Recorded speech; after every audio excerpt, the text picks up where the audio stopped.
இது ஃபர்ஸ்ட் மலேசியாவின் செய்திகள் உங்களுக்காக.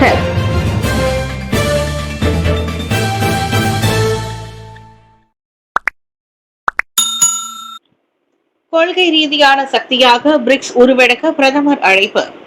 பிரிக்ஸ் நாடுகளுக்கு இடையிலான வர்த்தகத்தை அதிகரிக்கவும் நீதி, பரஸ்பர மரியாதை ஆகியவற்றின் அடிப்படையில் வலுவான மற்றும் கொள்கை ரீதியான சக்தியாக அக்குழு உருவெடுப்பதற்கு பிரதமர் ஸ்ரீ அன்வார் இப்ராஹிம் அழைப்பு விடுத்திருக்கிறார். சனிக்கிழமை பிரேசிலின் ரியோ டி ஜெனிரோவில் நடைபெற்ற பிரிக்ஸ் வணிக மன்றத்தில் உரையாற்றிய பிரதமர், உலக பொருளாதாரத்தில் ஏறக்குறைய 40 விழுக்காட்டை கொண்டிருக்கும் பிரிக்ஸ் அதன் உறுப்பு நாடுகளிடையே வர்த்தகத்தை அதிகரிக்க பெரும் ஆற்றலை கொண்டுள்ளதாக நம்பிக்கை தெரிவித்தார். நாம் மேம்பாடு அடைவதற்கான மகத்தான ஆற்றலை கொண்டுள்ளோம். அந்த வலிமையுடன் மட்டுமே நாம் பாதுகாப்பாகவும் நியாயமாகவும் மற்ற அனைத்து பங்காளிகளுடனும் பலதரப்பு பேச்சுவார்த்தை மேற்கொள்ள முடியும் என்றார் அவர். அவற்றுடன் அனைத்துலக அளவிலான முக்கிய நிறுவனங்களை மறுசீரமைக்க வேண்டிய அவசியத்தையும் அவர் வலியுறுத்தியிருந்தார். குறிப்பாக வளரும் நாடுகள் உலக அமைப்பில் தனிச்சையாக செயல்படும் தரப்புகளாக இனி கருதப்படக்கூடாது என்று பிரதமர் முழு நம்பிக்கையுடன் வலியுறுத்தினார். 17வது பிரிக்ஸ் உச்சநிலை மாநாட்டில் கலந்து கொள்வதற்காக Anwar Brazil Rio de Janeiro சென்றுள்ளார்.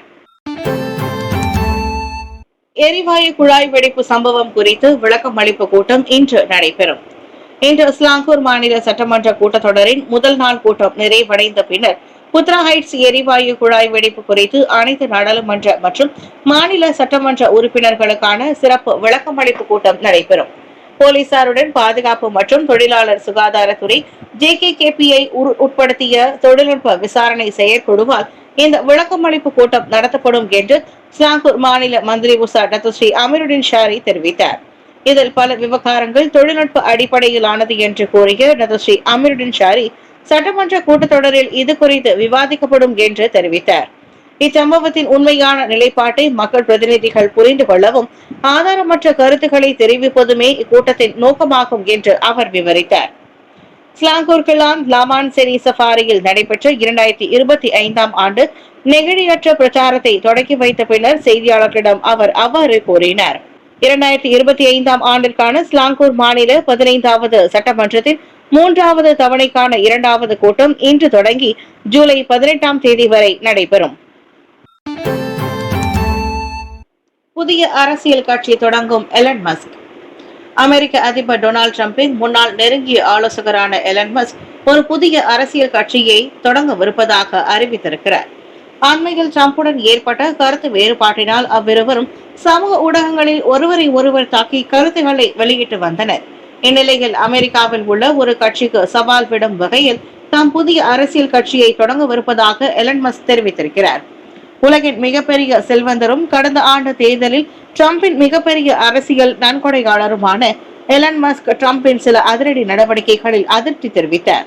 மேலும் டிரம்பின் திட்டங்கள் அமெரிக்கர்களின் நலனை பாதிப்பதாகவும் அவர் குற்றம் சாட்டி வருகிறார்.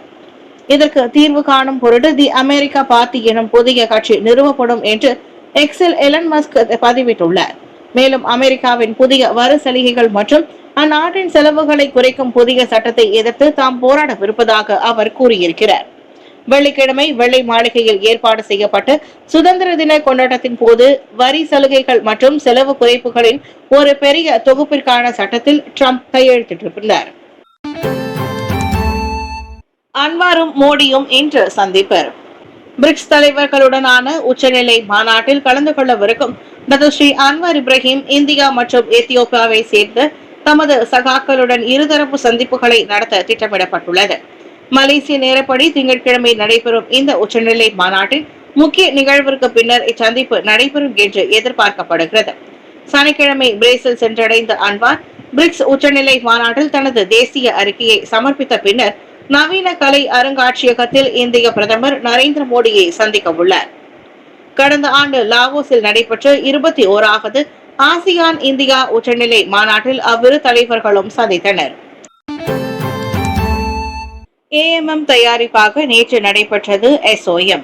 ஜூலை 8 தொடங்கி 11ஆம் தேதி வரை நடைபெற திட்டமிடப்பட்டிருக்கும் 58வது ஆசியான் வெளியுறவு அமைச்சர்கள் கூட்டம் AMM மற்றும் அது தொடர்புடைய கூட்டங்களுக்கான தயாரிப்பில் ஆசிய மூத்த அதிகாரிகள் கொண்ட வரைவு செயற்குழு கூட்டம் SOM நேற்று நடைபெற்றது.